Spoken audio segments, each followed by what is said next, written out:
do we become supernatural? And that means we're gonna have to do what feels unnatural at first. When everybody else is in poverty and lack, that's the time to give. People are competing to rush to get to the top. That's the time to change your energy and draw the experience to you. And if you keep doing what's unnatural over and over again, sooner or later you're going to become supernatural. And then what happens is we have neurons in our brain called mirror neurons, and those are empathy neurons. And you know when you fed your kid as a child, you went like this?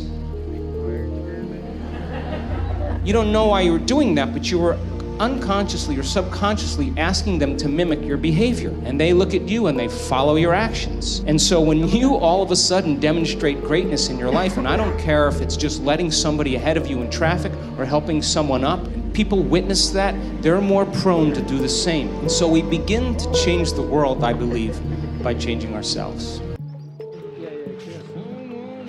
The only way a person can change is when they get beyond the body. They get beyond all the elements of their environment, and they get beyond that predictable fusion of familiar past, and they sink into the present moment, which is the unknown. We've discovered that if you're willing to do that for just a few days, you could actually liberate an enormous amount of energy from your body. And you're literally transmuting those limited emotions into elevated emotions, and something really beautiful happens if you're willing to fire the crucible and sit through that long enough. That energy moves right up into the heart, and the person starts falling in love with life. They start feeling this state of gratitude, this gratefulness to be alive, this ineffable word of relaxed and awake. And something really magical happens when we've discovered this little simple thing. When that energy makes it to the heart, there's only one place it wants to go.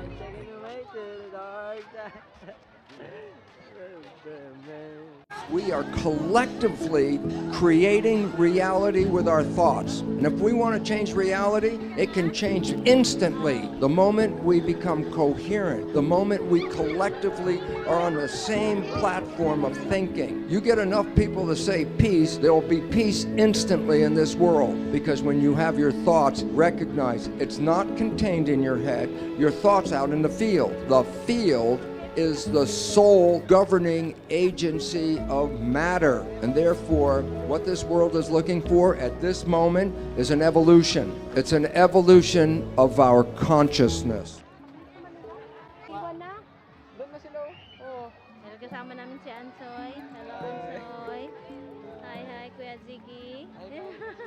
I believe in manifestation. I believe in, putting a rocket of desire out into the universe, and you get it when you believe it.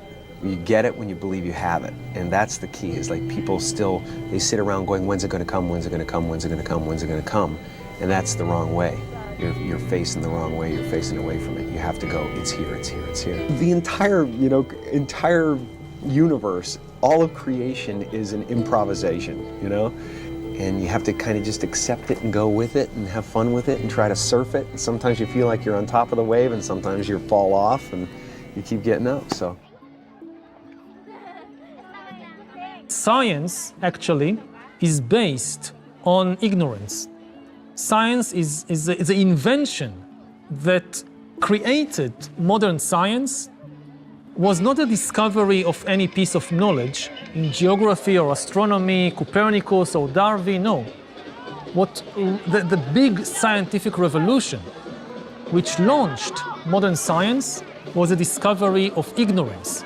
For thousands of years, people thought they know everything. That some holy book or some holy person or whatever, they know everything. We don't need to learn anything new, we know everything. And science began with when some humans admitted we don't know everything.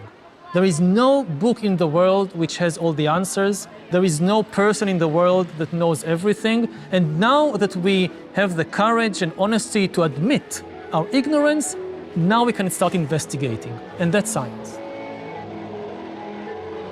Because of that, you have to be very cautious of the decisions you're making and the action steps that you're taking now. So what you need to be able to do is you need to be able to sit back and think of a particular situation and the outcome that you want to have in that situation. And then you need to be able to make a decision in your mind without acting on it, and then send that decision into the future and meditate on it and watch it unfold here in the mind's eye, because mind is outside of space and time.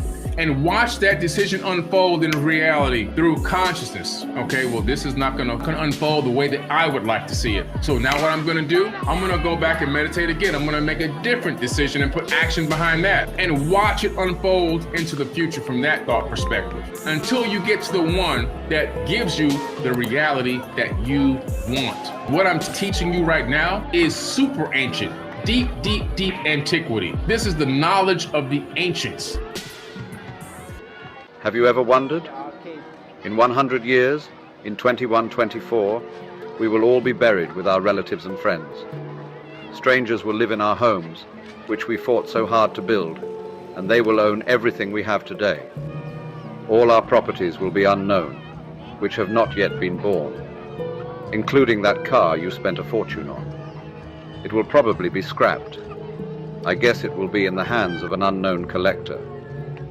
Our descendants will hardly know who we were, nor will they remember us. How many of us know our grandfather's father? We won't even be memories. Maybe if one day we stopped to analyze these questions, we would understand how ignorant and weak the dream of obtaining everything was. Charlie Chaplin lived 88 years. He left us 4 statements. 1. Nothing is forever in this world, not even our problems. 2. I love walking in the rain because no one can see my tears. 3. The most lost day in life is the day we don't laugh. 4. 6 best doctors in the world are the sun, rest, exercise, diet, self-respect, and friends. Stick to them at all stages of your life and enjoy a healthy life.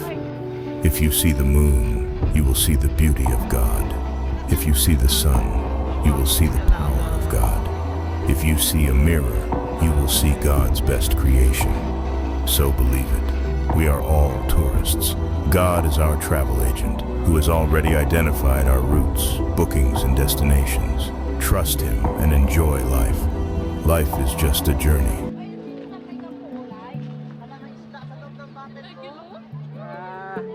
The more you focus on these positive statements, the more you'll begin to embody the vibration of abundance and attract corresponding experiences into your reality.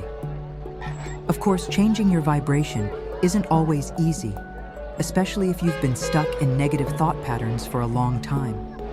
That's why it's important to be patient with yourself and celebrate every small victory along the way.